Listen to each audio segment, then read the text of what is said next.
আসসালামু আলাইকুম সবাইকে। চলে আসলাম নিউ আরেকটি ব্লগ নিয়ে।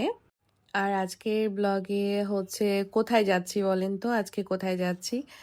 আজকে যাচ্ছি হচ্ছে আমরা খুব সুন্দর একটা রাস্তা দিয়ে যেতে, যেতে আমরা খুব সুন্দর একটা জায়গায় যাই। আর সেটা হচ্ছে আমরা চলে যাই গোলাপ বাগানে। আর গোলাপ বাগানটা দেখেন এন্ট্রি গেটে ঢুকতেই হচ্ছে কি সুন্দর একটা ভাইব। এত সুন্দর কালারফুল হচ্ছে আমব্রেলা দিয়ে ডেকোরেশন করা। মানে এটা খুবই সুন্দর লেগেছে আমার কাছে এই প্লেসটা এন্ট্রিতেই। চারপাশে হচ্ছে গোলাপ আর গোলাপ ছিল আমাদের।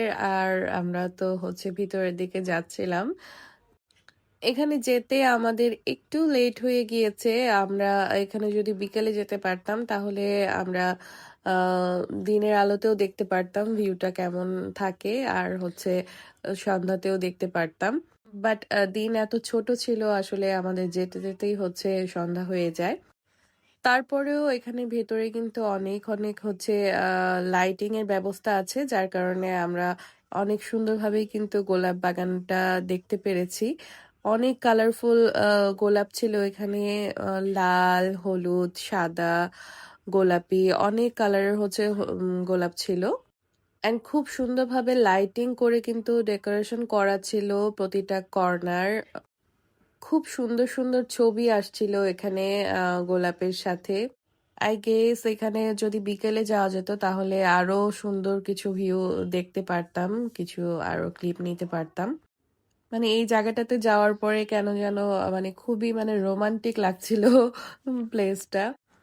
এর আগে ঢাকায় হচ্ছে সাভারে যে গোলাপ বাগান আছে, গোলাপ বাগান না সরি গোলাপ গ্রাম, সেখানে হচ্ছে গিয়েছিলাম একবার। আর এটা হচ্ছে ঠাকুরগাঁয়ে গোলাপ বাগানে। তো আমরা সবাই অনেকজন একসাথে গিয়েছিলাম এখানে। আমার মেজো বোন, আমার দুই ভাই, আরো আমার কাজিনরা গিয়েছিল। সবাই যে যার মতো হচ্ছে গোলাপ বাগান দেখছিলাম আমরা। উম, আর ছবি তুলছিলাম। আর এই যে আমার মেয়ে গোলাপি শাড়ি পরে এসেছে আমার সাথে ম্যাচিং করে একদম পুরা। আর ও একটু দৌড়াদৌড়ি করছিল এখানে, আমি ভিডিও করলাম ওকে। কি কিউট লাগছে মাশাআল্লাহ আমার বেবিটাকে।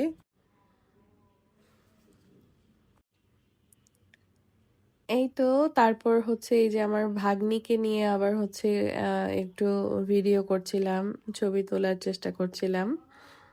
এই তো। আর এই যে আমরা মা মেয়ে দেখেন সুন্দর একদম গোলাপি শাড়ি পরে গোলাপ বাগানে চলে গিয়েছিলাম। যারা ঠাকুরগাঁয়ে থাকে তাদের একবার হলেও কিন্তু এই প্লেসটাতে যাওয়া উচিত।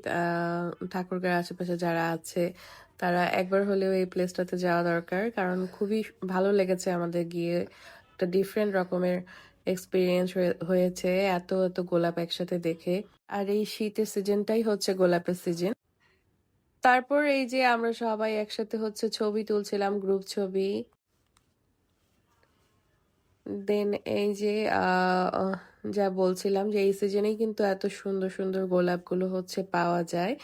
আর এই যে এক তোড়া গোলাপ আমরা এই গোলাপগুলো হচ্ছে নিয়ে নেই ওখান থেকে। আর আমার মনে হয় যে যারাই এখানে ঘুরতে যাবে কেউ এই গোলাপ না নিয়ে আসতে পারবে না, এত সুন্দর থাকে গোলাপগুলো। আর এই যে আমাকে গোলাপ দিয়ে প্রপোজ করছিল। ফান করলাম, যাই হোক। তারপর গোলাপ বাগান থেকে চলে এসে আমরা এই যে চা খাই। গোলাপ বাগানের আশেপাশে কিন্তু তেমন কোনো প্লেস নেই, আমরা এটা হচ্ছে একদম শহরে চলে আসি, ঠাকুরগাঁও শহরে এসে দেন হচ্ছে আমরা গাড়িতে বসেই চাটা এনজয় করি। আর দেন বাসায় এসে আমরা এই যে চোর ডাকাত পুলিশ এগুলো খেলাতে ব্যস্ত হয়ে যাই সবাই মিলে। অনেক এনজয় করি, অনেক মজা করি। এই তো মজা চলতে থাকে। আর হচ্ছে এটাই ছিল আজকের ব্লগ। সবাই ভালো থাকবেন, আল্লাহ হাফিজ।